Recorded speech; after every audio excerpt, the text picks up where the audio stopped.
Thì hôm nay đây là cháu mình nha, và hôm nay nó quay video chung với mình ấy. Hôm nay mình sẽ giới thiệu squishy giấy bao lì xì đặc biệt mới luôn. Đầu tiên là một em squishy bao lì xì con lợn con heo. Cái squishy này mình mới làm,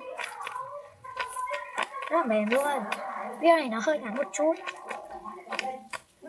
rất là mềm và chậm tăng luôn. Đây là chậm tăng nhá. Đây lên Linh ơi, Linh thì chậm tăng nhá. Thì đây là một em squishy đây. Hello. Cái gì đi đâu? Đây là một em squishy này, em này mình đã hướng dẫn các bạn ở video trước rồi. Khá là chậm tăng luôn, khá chậm tăng thôi, tại vì mình ngồi hơi ít bông. Tiếp theo em squishy tê thành công ở chin, em này cũng mới làm ấy, cũng rất là chậm tăng, đã cực kỳ nhẹ, rất là chậm tăng luôn.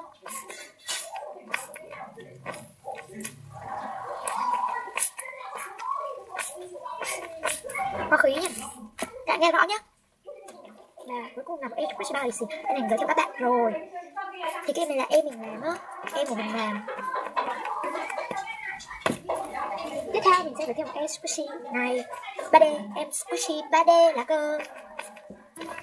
Đây là một em squishy mình mới làm rồi nhá. Đây là một em squishy bánh trái tim. Còn đây là một em squishy 3D lá cờ.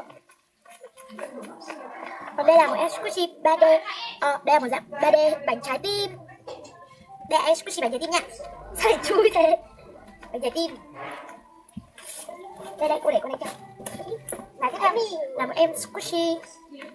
Đây là một em squishy bánh cốm. Đây là một em squishy bánh mì. Đã cực kỳ luôn nha. Em squishy bánh dâu, em này thì có khí, khá là đẹp. Không phải là bánh cupcake, đó. Đây xem nào. Và đây em chuối của Bunimaru, chuối lai dâu nha. Em chuối lai dâu cũng khá là chậm tăng.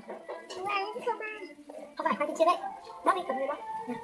Và đây là một em khoai tây chiên. Đấy không? Xấu. Đây là em khoai tây chiên. Đây là một em mì tôm. Em bóc ra nhá. Cô bóc sẵn rồi. Và có một em squishy cục tẩy hình trái táo. Đây là cục tẩy trái táo. Đây, sáng rất tốt. Trái táo cực kỳ chậm tăng luôn đấy. Em cười. Lấy ra nhá. Lấy ra nhá. Một em squishy lợn. Lấy ra nhá. Squishy lợn. Cái này cực kỳ mềm luôn, rất là mềm luôn đi.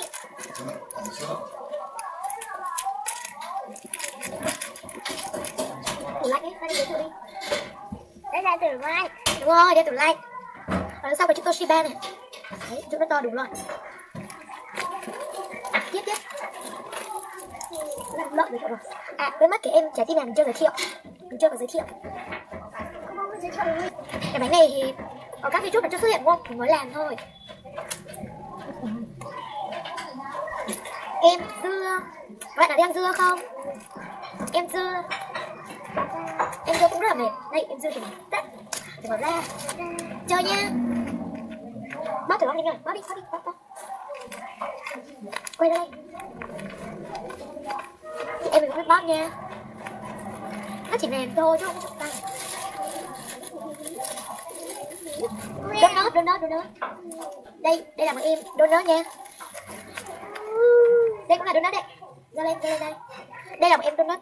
Chứ nó khá giống hamster ấy, nhưng không phải hamster nha. Đây còn đây.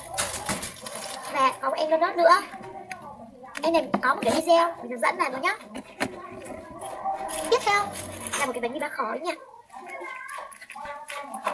Rồi, bye bye, hẹn gặp lại các bạn đến video sau. Bye bye.